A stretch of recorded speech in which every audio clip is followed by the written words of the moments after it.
Hi everyone! We moved onto our 2-acre homestead in Western Washington about 5 weeks ago, and I thought I would take an opportunity to give you a little tour of the place and show you what we've been up to since we moved in.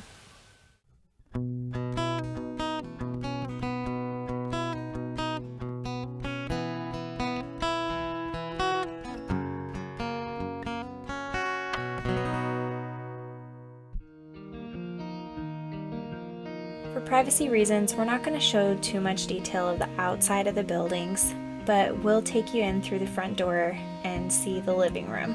It has some lovely remnants of the 80s with that dark wood paneling, but these gorgeous hardwood floors that have been painted in strange ways, as you can tell, but I can't wait to get these refinished. I think they're going to be so beautiful. And look at this fireplace.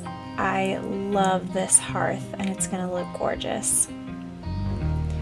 Here in the kitchen, there are so many cabinets. You can see there's a linoleum on the floor and lots of potential updating to do. When you go up the stairs, you'll see that the upstairs has a vaulted ceiling, which makes it a little difficult to walk around in. So we have some renovation projects to do in putting some dormers in upstairs to make the space a lot more usable. You can also tell that the theme of this house currently is that it is very dark, and so that is something that we're hoping to work on. You can see the lovely paneling goes all over the upstairs here. Moving outside, this is an old canning shed that has some old broken windows that have been painted over and a roof that is clearly past its prime. We're planning to use this cinder block building as a greenhouse. Between the house and the shop, there's this large open space that I plan to turn into the vegetable garden. This is our pasture land, and there's obviously quite a bit of scrubby brush out here, so we're going to have to clear that out and definitely need to get some fencing going before we can get any of our larger critters out here that we'd like to move in. But this is where it's all going to begin. Hey guys! We've been moved into our new little farmstead for about 3 weeks now, and we're really getting ready to dig into some projects as we get more settled. Today we're getting started with the Perennial herb and tea garden.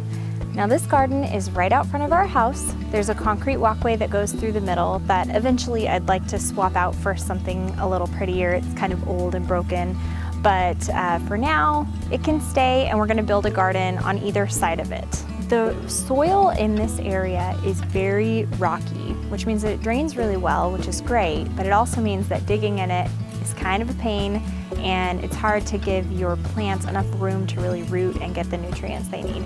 So I'm taking this opportunity to give NoDig gardening a try. Now there's lots of things you can find online. Charles Dowding is someone who's really a proponent and teacher of NoDig gardening. I am by no means an expert. I have picked up a few things along the way, and I'm kind of flying by the seat of my pants here, but I figured that gardening in this rocky soil is a great opportunity for me to just give it a try and see what happens. And so what that's going to involve is laying down probably 2 or 3 layers of cardboard over top of the grass that's currently there, a few inches of compost over top of that, planting in the compost, and then covering with a couple of inches of mulch.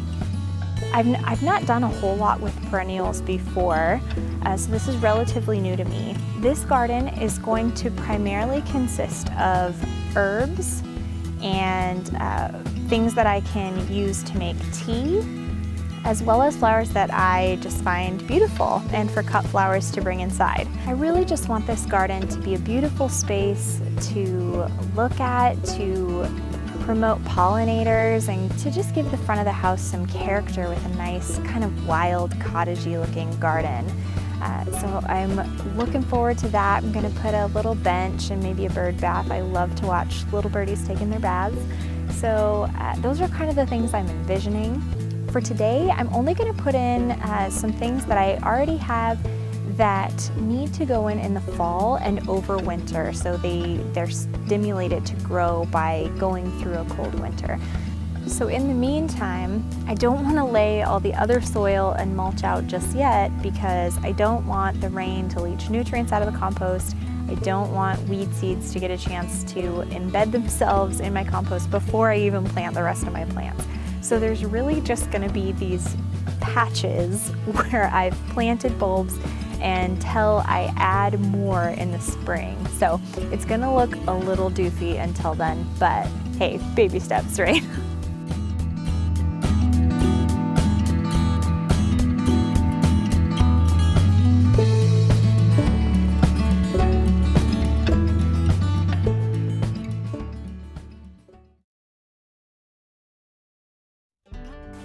Okay guys, so it's a couple of days later and I decided not to plant my actual bulbs and plants that day because the compost was still pretty warm and pretty temperature hot still. I don't know a whole lot about flowers and bulbs. This is kind of my first foray into serious flower gardening. I just know that if you put vegetable plants or seeds into the compost when it's too hot, which usually means that it's not done breaking down yet. The process of composting builds up a lot of heat, and then as the process is complete, the heat dissipates and the compost cools down. If it's still physically hot, that also means that there's usually a lot of nitrogen, and that can chemically burn your plants as well. So I decided to give it a few days and kind of feel it out and see. Once it cooled off a little bit, I decided to go ahead and plant. So that's what I'm gonna do today, but I'll show you guys the progress that we made so far.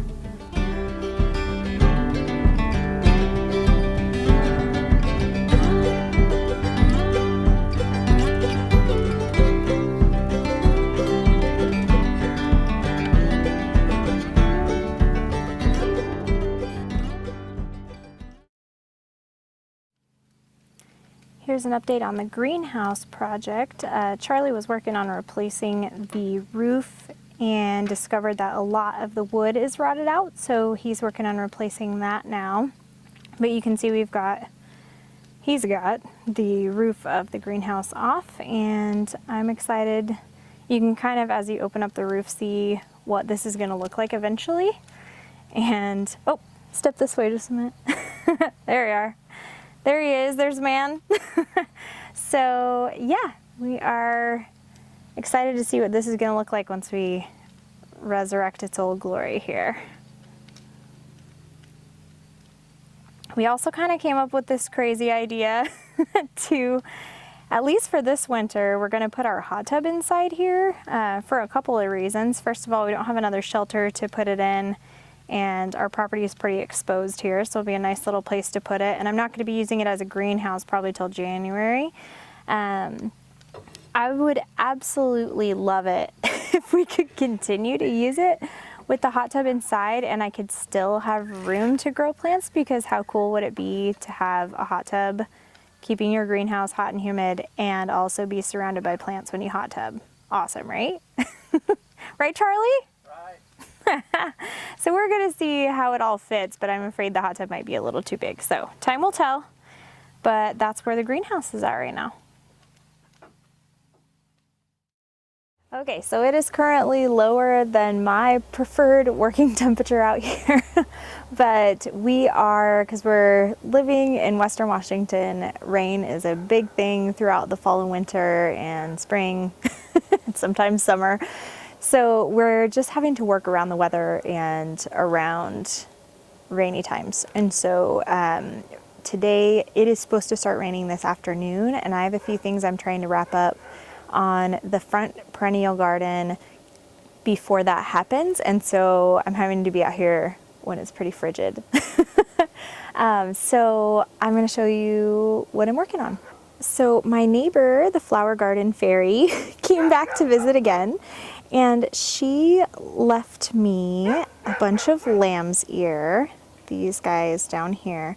And these, for those of you who've never seen lamb's ear before, or felt it, I should say, this is like the most amazing, it's so, so soft, and that's why they call it lamb's ear, but it is just beautiful and soft and wonderful, and it brings back some pretty sweet memories for me.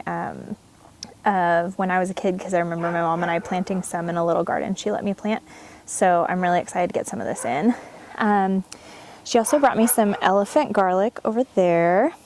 And these guys, so I actually wasn't home when she brought these by. Sorry, the neighbor dog has a lot to say this morning.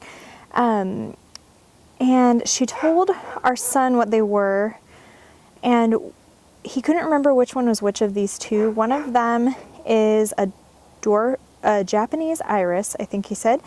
And the other one, my neighbor didn't know even what they were, but she said they were really pretty vibrant yellow and orange flower, which is one of my favorite color combos in flowers. So if anybody knows what, first of all, which one of these is which one's the Japanese iris, and second of all, which one is what the other one is, I would love to know. But today I'm going to work on getting these put in the front garden. Yesterday we picked up some rock from a friend of mine's house. She's getting ready to move and they have a bunch of really large rocks. So I'm getting ready to line the front flower bed with those. So today I'm going to be planting the things from our neighbor, lining the front flower bed, and hopefully getting to mulching the beds, but I don't know if I'll get there before the rain comes.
Okay, so I have used all the rocks that we got in this first load, and I think they're looking really nice. We're gonna go back and get some more from her and finish this out, and very likely build this up a little bit so it's a little bit more of a wall than just a line of rocks, but this is just gonna be enough to get us started.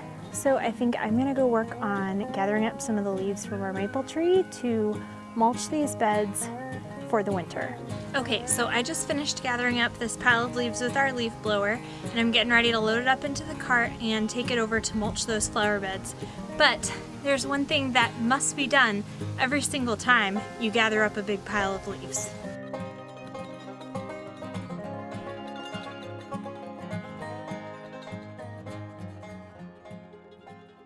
I just got done mulching these beds with those leaves that you saw.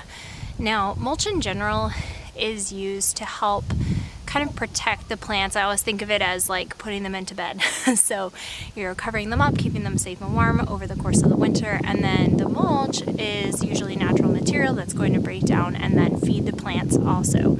And leaves are not, I mean, they have their pros and cons like all things do.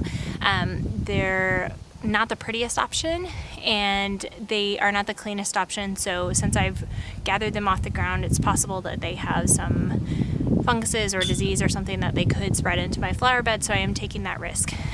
They are the cheapest option because I paid nothing for them. And as Charlie and I talked about kind of what our plans are and our goals for this property, we're wanting to learn to be good stewards, learn farming practices, and one of the things I really want to include in that is permaculture practices.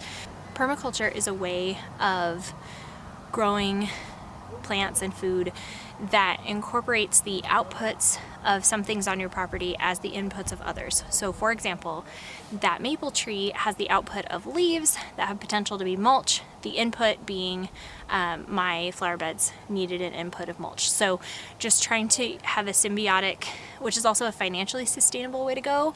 That's kind of one of the things we're wanting to do. These leaves aren't as pretty as, say, something like wood chips would be. I did look for wood chips as an option, but I wasn't able. Lots of times you can find wood chips for free. I wasn't able to find any for free today or in the last few weeks since we moved here. So I just decided to go ahead and use the leaves that we already have, and I'll show you how it turned out.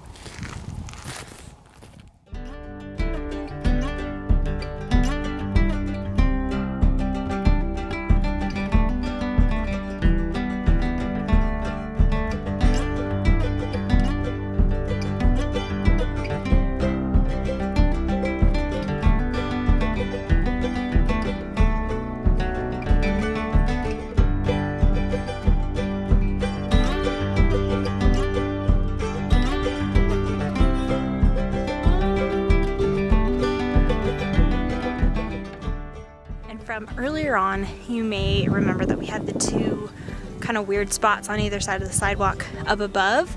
So I had a goofy idea and I'm very proud of myself for it.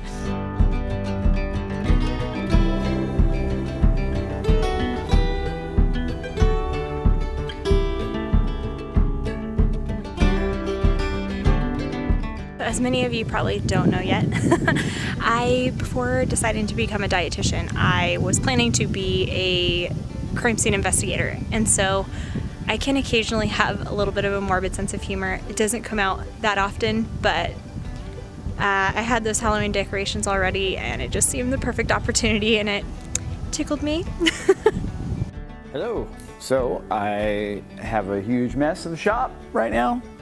When we moved in, we had no power or light. Well, we had lights, but they were all wired off the breaker and only half of them worked, and I had one outlet. So I am currently rerunning wire. I have all my outlets now.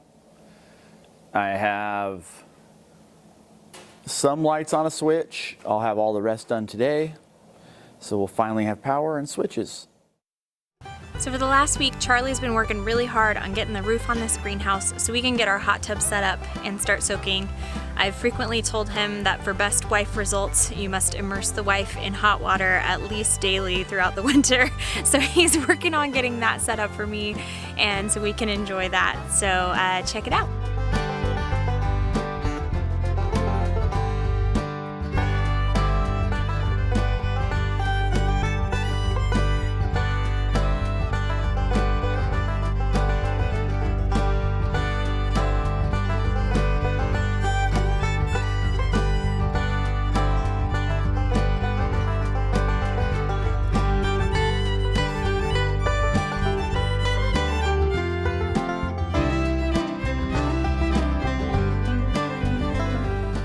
Even with all this work to do, we're remembering to enjoy the little things and the big things on our homestead. And of course, how pretty our girls are, even during molting season.